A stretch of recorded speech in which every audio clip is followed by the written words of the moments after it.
everybody. We are live. And before I introduce our guests the way I normally would, let's try this.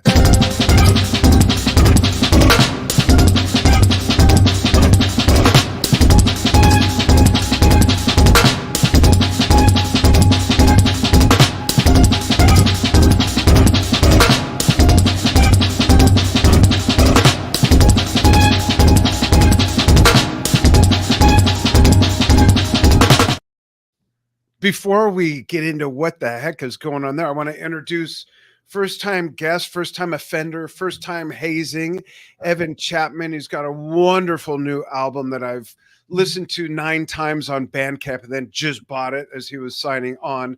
And it just came out October 11th of this year, 2024, as we're live, in case you're watching the archive sometime in the future. And it's called, am I pronouncing it correctly? Is it Reveries? Reveries. Yeah.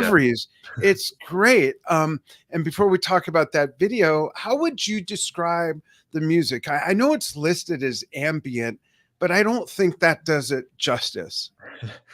Yeah, I mean, I feel like at this point I should have a slightly better elevator pitch for genre or type of music, but it is a little hard to describe. I feel like I live in a few different worlds, and I sort of like, confidently just go for combining them all and see what happens. So there's a little bit of contemporary classical music. I went to classical music school, and so there's a lot of like mallet percussion and sort of like more classical orchestral influence in there.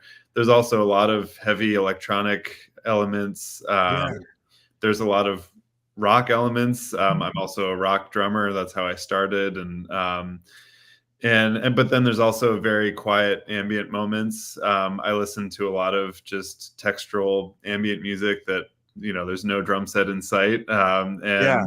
So it's sort of just a combination of all of those things, and whatever comes out is, it is what it is, but it's a little hard to attack a genre on it.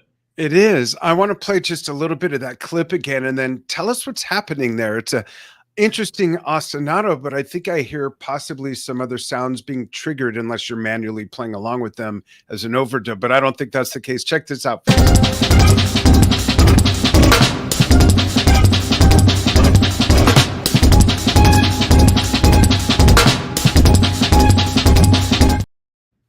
So what's happening there?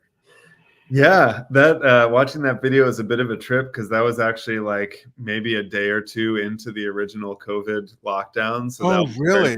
Like, when we thought it was just 2 weeks and we're back to work and whatever people were saying back then.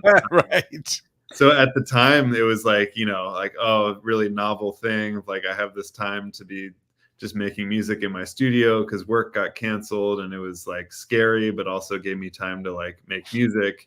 And then, of course, we all know where that went for the next X number of years until the present day. So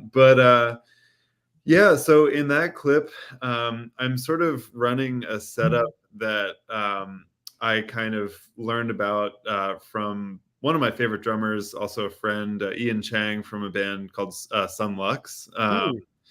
He kind of hit me to this technique where he basically runs drum triggers separately through their own channels. So he might have like kick, snare, tom triggers set up, but each of them are going in separately into an interface. So you can do that like via Roland SPDSX pad or some kind of like drum pad. And then he'll basically load in tracks he'll load in audio onto each one of those individual tracks. And so like the kick drum might have, a repeated cello recording, and the snare drum track might have a repeated voice melody, and then the toms might have something else. And he basically has it set so those tracks are muted all the time until you hit that drum, and then it quickly unmutes. So it's a noise gate happening on each one of the drums. And so you can basically have multiple layers of tracks basically happening in silence simultaneously until you hit the respective drum, and it'll briefly unmute that track. And so Wow. I saw him do that, and my mind was kind of blown, and I was like, you can basically play a normal drum set. You don't need to play an electronic kit or anything. You can just put, the rolling triggers on drums. Yeah. You can make this multi-layered electronic world. Like, you can trigger different sounds, but as opposed to it just being the same sound repeated over and over again, it can build over the course of a track. And so that's a relatively simple application of it, because that actually only has one track. My kick drum is triggering it was a choir recording I think I had. Mm. And it basically just like really tight unmutes and mutes that track.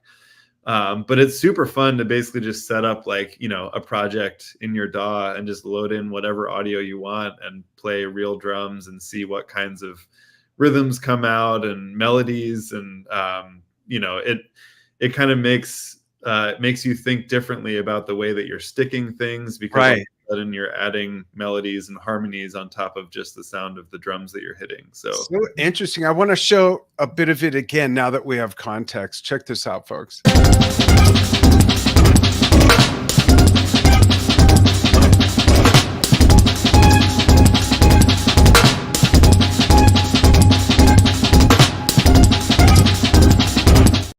It is so cool. I could just get lost in that. It's giving me ideas. I just sort of inherited a drum kit that I'm fostering for an undetermined amount of time, because my friend is moving to a different state and it's a really big kit and he didn't want to take it with him. In fact, I'm revealing it tonight at 6 p.m. Pacific time, folks. So tune in to Dan's Almost Daily Vlog. And I haven't told anybody or showed the kit yet. Like, I haven't said what it is. It's a surprise, but it's called the Big Red Reveal. And it has triggers on it. And I have an Alesis DM10X kit, and I might borrow the brain from that and hook it up and try something like that. It just looks fascinating and super creative. And for those of you watching live that might want to tune into that, I will give a hint. I'm going to play about an hour of Rush music on this kit. So there's the first little hint. I have a question about the video that you did for the song Mirrors. I love the music to that. The video is great. But I got to tell you, as a drummer, I wanted to see you making that music. Is there something like that out there? Oh, that's a great thought. So I did film the record release show that I played in Philadelphia, and that, I pulled off most of the album with the help of a friend of mine, but there is like a drum cam from that I think I'll post at some point. Okay. So yeah, but that video is very, very heavily affected. It's a little hard to see what's going on in that particular music video. Yeah, the music's great. I'm going to take a chance here, and I can just imagine Steve wincing as I'm going to do this. But I'm going to play just a teeny bit of it from my phone, hoping it won't get blocked and hoping that we don't get dinged for that. Let me turn my phone up. Here we go. Here's a little sample, folks.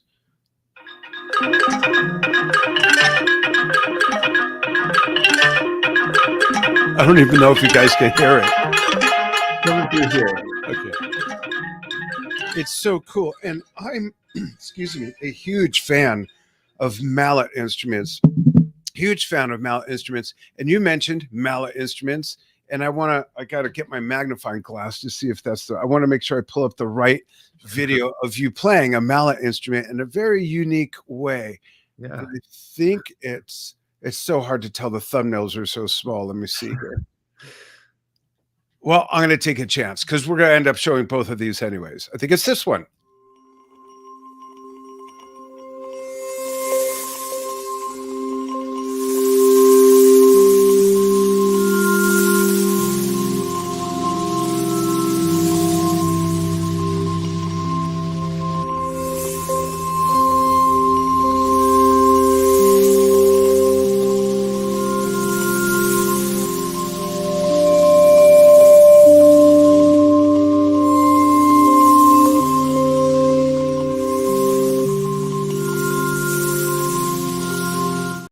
little sample. That is so cool. Are those double bass bows or cello bows? Bass bows, yeah. And how long did you like work on that to perfect it, or is that the first time take, or what's the story behind that? It's fascinating. It sounds amazing. Yeah, that's a great technique that it it's written it's become more and more common to hear that in, like concert percussion ensemble music, like kind of more, yeah, classical percussion ensemble music. There's a group of pieces written by a composer, Elliot Cole, called the Postludes for Bowed Vibraphone. And it's basically these 8 sort of short pieces for a quartet of players around one vibraphone, and everyone has bows. And it's just this like amazing, like heavenly sound of like, it sounds like a synthesizer. Yeah. And so I also play in a group called Square Peg Round Hole, which is kind of, now it's a percussion trio. We started as a percussion quartet. And we played that piece all the way back in when we were in college. And that technique just kind of stuck with me. It's a beautiful sound, and kind of one of my main goals with most of the music that I write is sort of blending the worlds of acoustic and electronic sounds and seeing Mhm. like, what point at which you can't really tell what's coming from a computer and what's coming from a human being. And I feel like that's a great technique to do that, because it does sound so much like a synthesizer, or it's Yeah. affected in some way. And sort of the next level of that is putting tin foil on top of the bars, which is what I'm doing in that video. Um, Oh, so you kind of work up the bars with the bows, and it just starts sizzling this sheet of tin foil on there. That was a technique that I took from another composer, Robert Honstein's. Lots of like influence from that's pieces that I've smart. played or heard or commissioned. And so yeah, I just love the way that sounds, and how it blends with electronic layers too. It really just makes it sound like it's not an acoustic instrument. Right.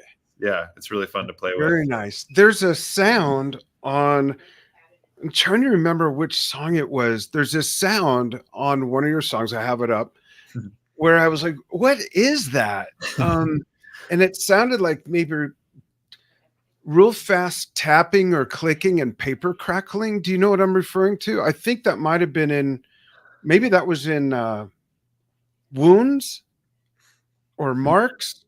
I don't remember which song it was, as much as I've been listening to this over and over. That's a great question. I'm trying to think what Let that me would see if be. it's, I'm gonna see if it comes up here, because I want to know what the heck's. I think it's Wounds. Let me see here. Here, folks, you can listen along with me. Is it Wounds? I'm gonna advance it a little bit. Let's see. Whoops! It took me somewhere else. Oh, here we go. Oh, there we go. Okay, let's see. No, it's not Wounds. Man, what song? Or was it? Well, there's that question too. That fluttering, like white noise, it's fluttering and being gated. Is that the same process that I'm trying to pause this? Sorry, that you described before as well? Is that like a pre-programmed pattern? So that is actually just a tremolo that's doing that as a pattern. Oh, Yeah. I've played a lot. There's a lot on this album, this instrument VST called Playbox by Native Instruments, and I use that a bunch on this album. It's fun because you actually literally roll a dice on screen. Like there's like a dice, and you roll it, and it randomizes all sorts of aspects of the sound that you're making. So it randomizes effects and timing and oh layers of wow! tones. So it's really inspiring. Like anytime I was in a creative rut or was having writer's block, I Just roll the dice. rolling the dice, and it would present me with things that I wouldn't have done myself. And How interesting! sometimes I would leave in those sounds as they were, but sometimes I would just use them as a launching point to then spark my own ideas, and maybe I'll mute that track eventually. But yeah, it's kind of that element of chance and unpredictability that just sort of like kickstarted the inspiration for a lot of the music. How neat. And I'm still futzing around trying to find what song was that? Was it Fractions? I hope that once you find it, I can answer, because if you if we I'm go through determined. this and I don't know what it is, that's going to be a little anticlimactic. That would be funny. Okay, bear with me, folks. I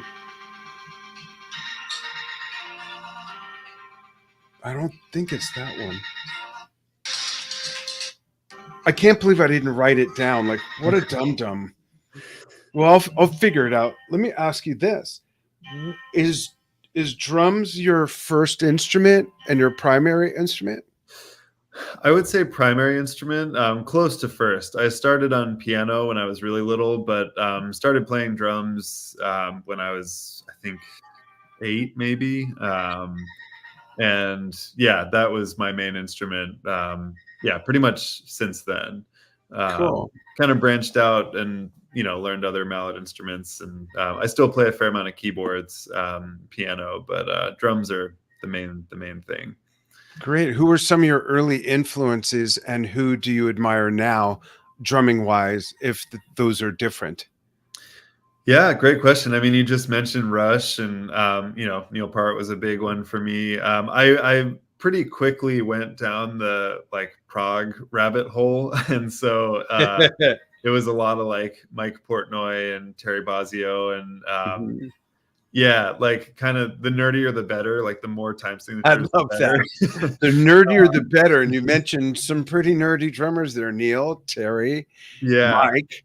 Yeah, I just kind of like went for that, but I feel like I started there with a lot of just like rock, John Bonham, like everybody, Ringo Starr.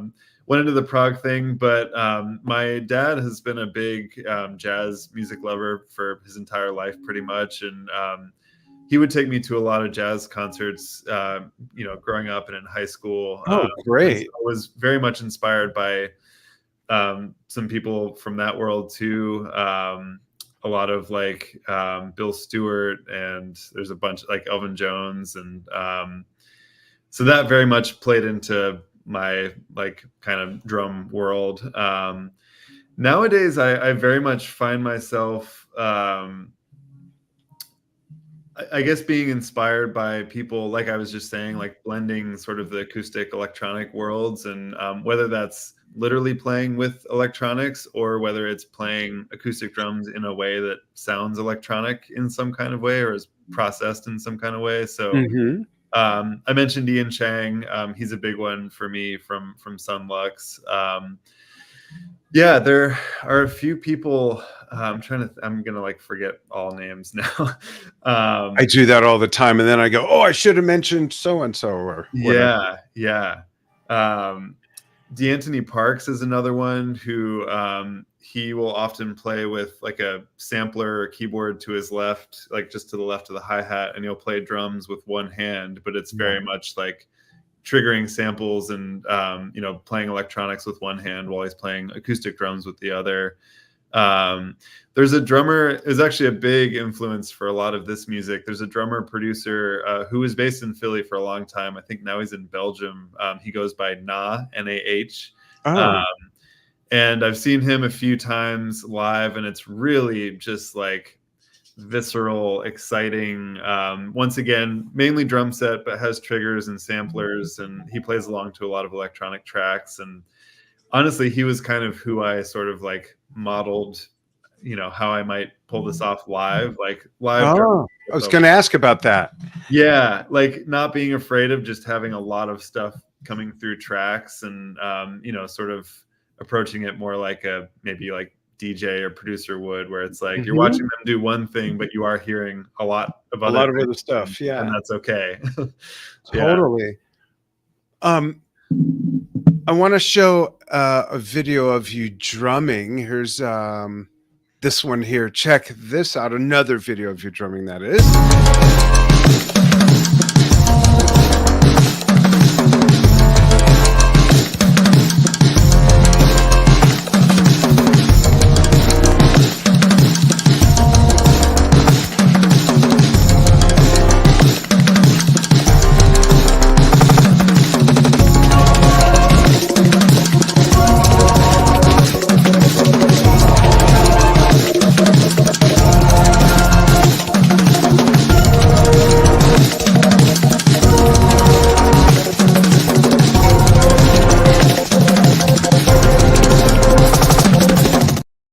God, I just love that. That has like a real industrial feel to it. Is that bass drum a 26-inch bass drum? It is a 26, 26 or even 28. It's It massive. might be a 28. Yeah, it looks Yeah. huge. It's an old marching bass drum. Oh, There's a cool. great vintage shop close to where I live called Junk Rock, Oh, and wow. I found that there, and they have lots of awesome stuff there. Old, That's beautiful. cool. And you got the good old rototoms going. Oh yeah, oh yeah.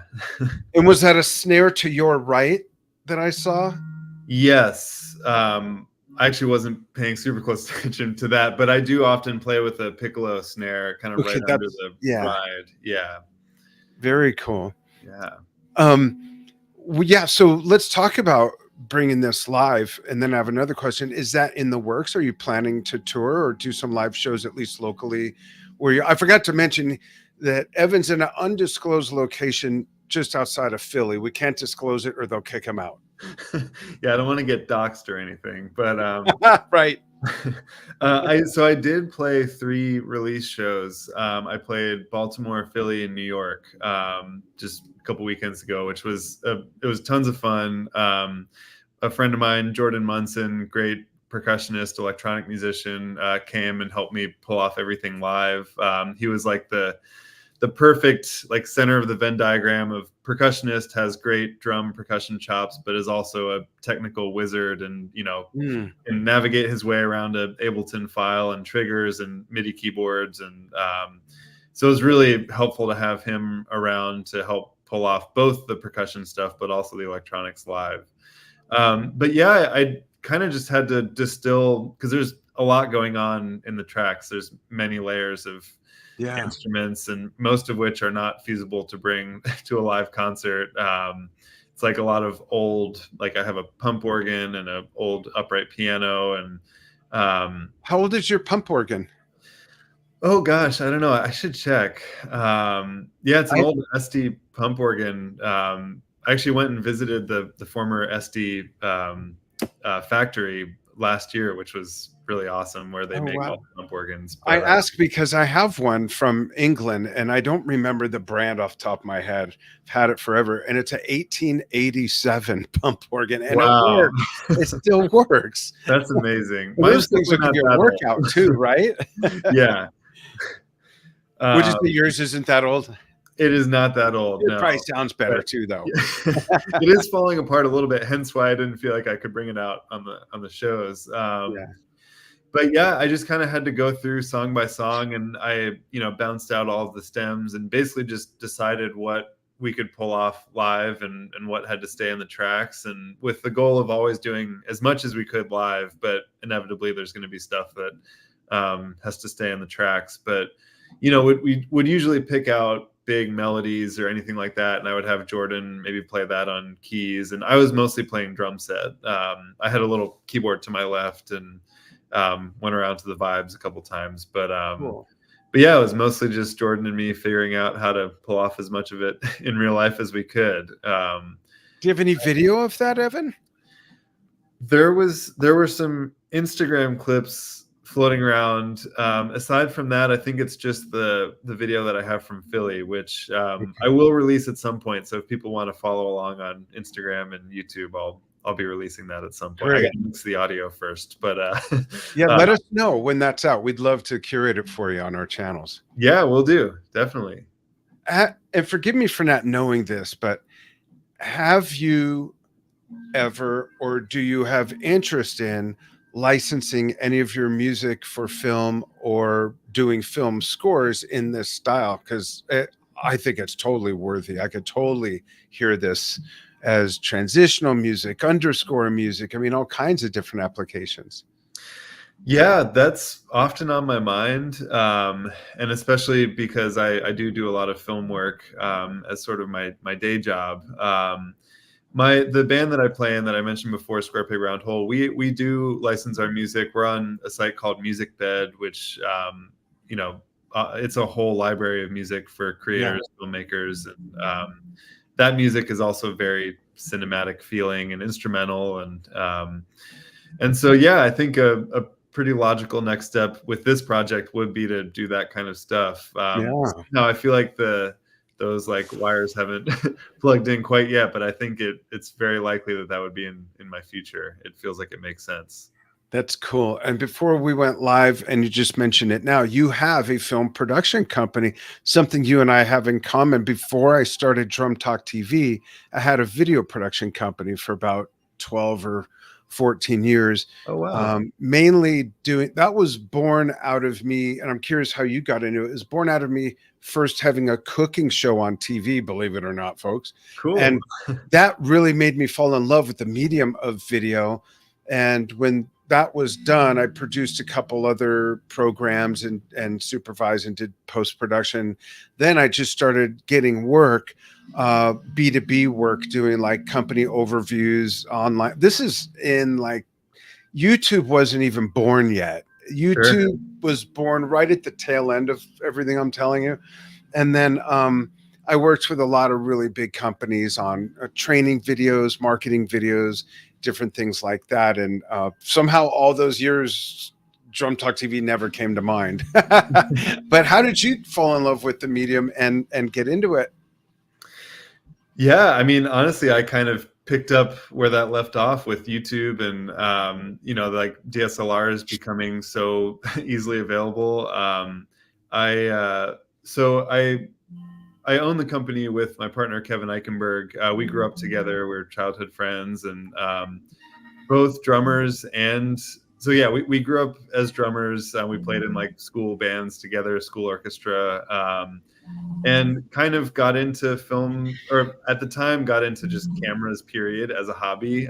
So we were Mm-hmm. like, we were always the kids in the class, like bringing the disposable cameras on field trips and like, always taking pictures of things. And Cool. that kind of expanded into video. Kevin got a video camera first, and he was just playing around with it, shooting everything. It was like a little, I guess, a DV tape or some kind of older technology. And I've got a million of those. yeah, Yeah, I like used to do literally. the same. My old cameras were JVC mini DV tape compat. That none of them were new enough to have where you could just slip in a card. None of them. I Right. still have them too.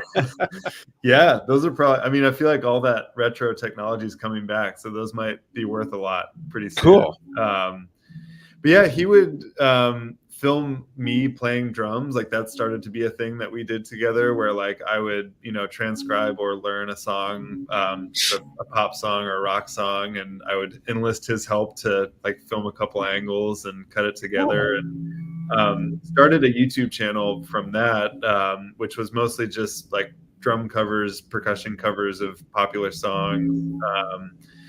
And then we both went to college, and I went to music school, but really enjoyed like taking pictures and filming things. I had a little like Canon T2i or T3i, or one of the early DSLRs. Mm-hmm. And was always kind of shooting as a hobby, usually to procrastinate, music theory homework I had to do or whatever.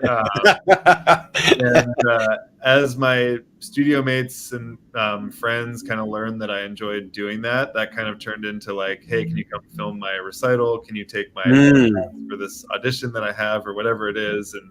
And slowly started to charge for that and make Good. side money throughout college. And my partner Kevin started to do similar stuff, and so we made the company after graduation. And it kind of started mostly shooting like concerts and live events and that kind of thing, recitals, audition tapes, and then it kind of focused more and more into filming music videos and promotional materials for composers, ensembles, and That's that's kind of great. been the thing for a while now. So yeah. Great. Did you do the video yourselves of that's accompanies mirrors? Yes. So Fractions, Mirrors, I just released a live video for a song Breaks, and all of that was just Kevin and me making it happen. That's cool. I'm going to actually drop the link in here real quick. Oh, and I see some comments. Steve is chiming in. Let me just put this in.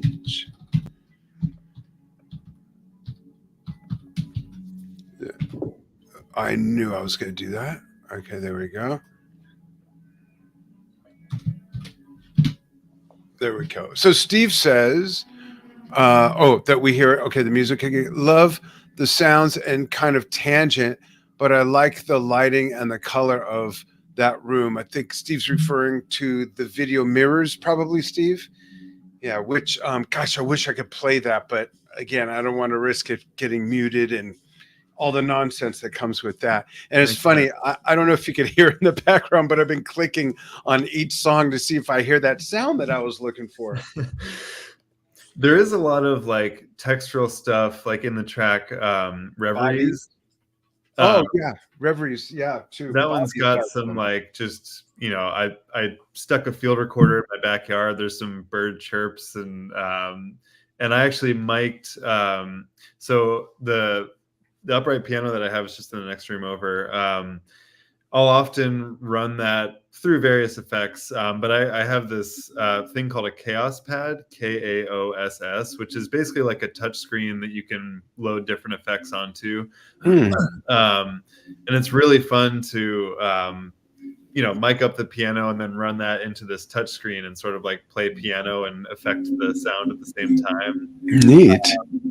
It's also just a really interesting like meeting of a very very old instrument. This upright is probably 100 years old, and a very like new like touch screen. Yeah. But I actually mic'd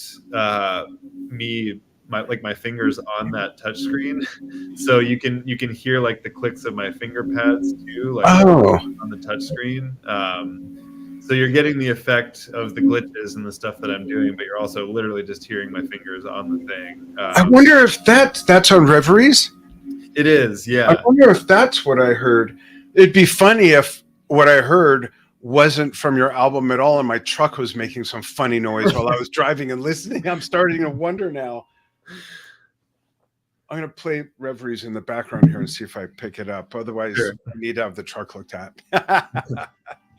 So, what's next for you? Like when you finish something like this, do you already know what you're going to do next, or does that take time? Do you need to step away?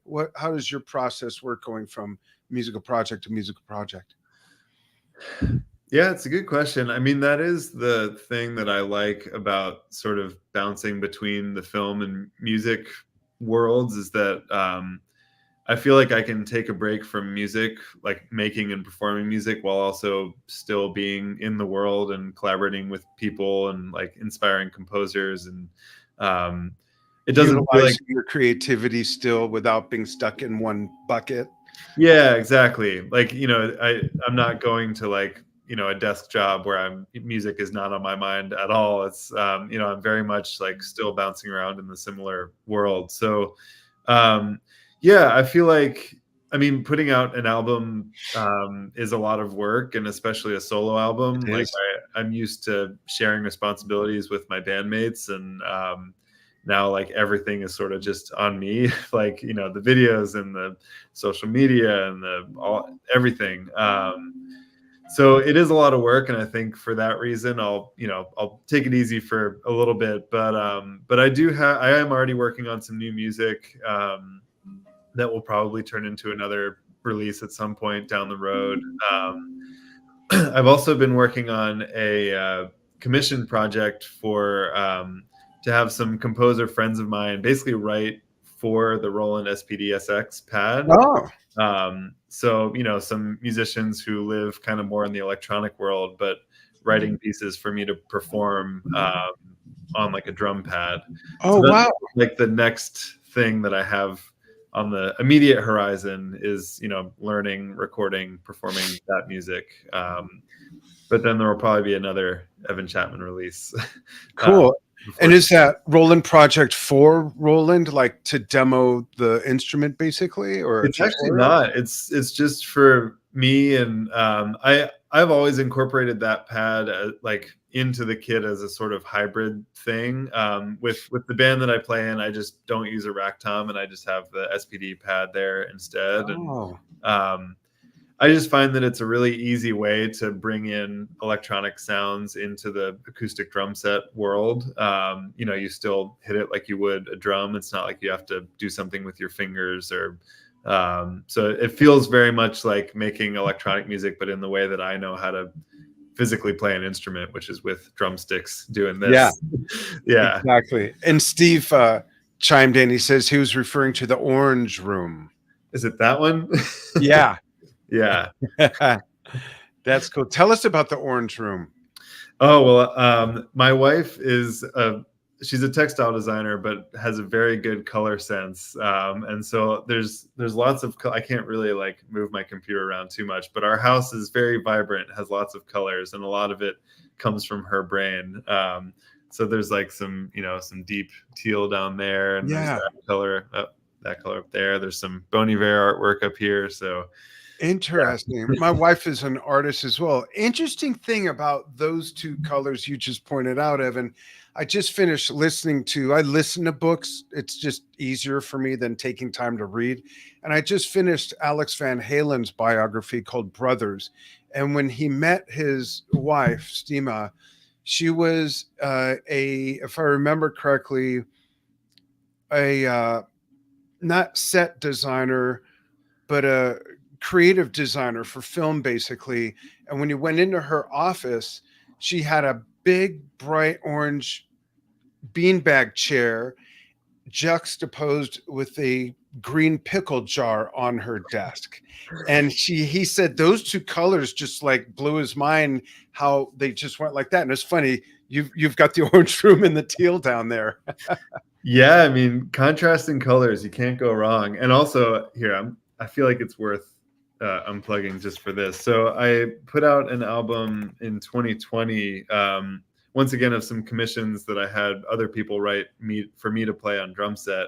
Mm-hmm. And the artwork was done by this artist, Jessica Poundstone. And this is some glare, but that's the album cover. Oh yeah. I also use this, which is that orange and green that you were just talking about. Right. How interesting. So it's very much all over this room. Yeah, I didn't know orange and green were such a thing. Wow. Loved by drummers, Evan Chapman and Alex Van Halen. There you go. Nice. Well, now it's time for the last question. Is one of my favorite questions to ask, and it's the Evan Chapman fun fact segment. When you're not I'm going to include film in this, otherwise that would be the obvious answer. But when you're not doing music, when you're not writing, composing, recording, producing, playing, same with film, when you're away from those two creative outlets, what do you like to do? Give us a peek behind your personal curtain and tell us what do you have any hobbies? Do you collect stuff? Do you rob banks? What do you like to do on the side? Well, we're not going to talk about that, in public, but I mean, honestly, the main thing, I have a toddler. I have a 2-year-old daughter, and that is a whole new world for me. And I love being a dad. She's awesome and has feel like really elevated my life in a number of ways. That's great. So, I mean, as you know, as a parent, that kind of occupies most of the time that's not spent working. Yeah. But I love spending time with. She's gotten behind my kit a bunch of times, and she seems to not be worried at all about volume. Like it's kind of full crashing immediately. That's great. Yeah, but that and running, I run all the time. I'm a big runner, so wow, that's great. Those are probably the big two. Not the most weird fun facty things, but no, those are really good. Do you listen to stuff while you're running? I actually listen mostly to like audiobooks and podcasts. Cool. That's kind of when I get my audiobook fix in. Yeah. What kind of stuff do you like to listen to? Let's see. I do a lot of reading, but I feel like I have different. I feel like what I need when I'm running is different than what I need when I'm, just sitting at my Kindle, under a blanket. Like I feel like I need like juicy, high energy. So I'll listen to like a lot of fiction. I listen to thrillers, books. Also just biographies, memoirs are always fun. I read the Dave Grohl one recently. I had done the Britney Spears one before that. Interesting.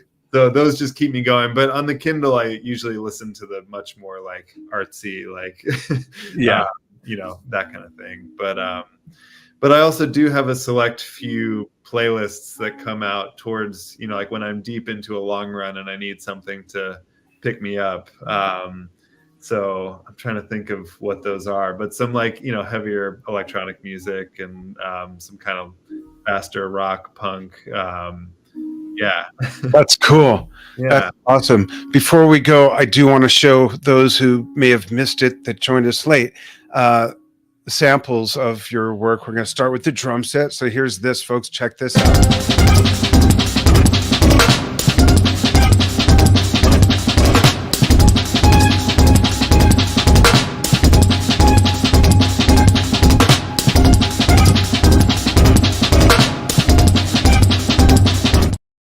I got to ask a bonus question because I know people will ask in the comments.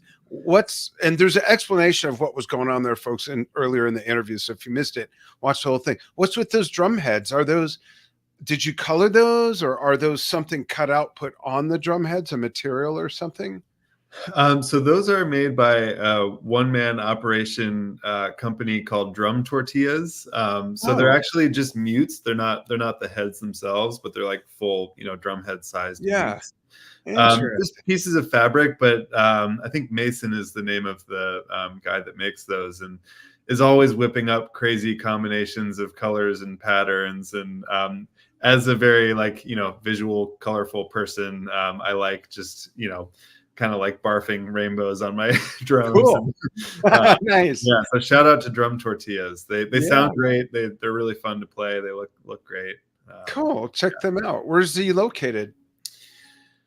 That's a great question. I actually do not know. I'll look him up. That's interesting. I want to show the other drumming video and then the interesting way of playing a mallet instrument, a vibraphone. But first, check out this kit, folks.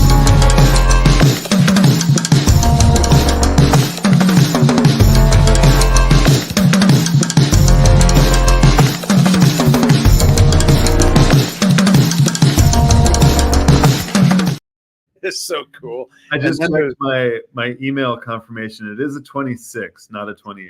It is. Okay. Yeah. 26-inch bass drum, a snare, and some good old-fashioned rototoms. And then 2 double bass bows on a vibraphone.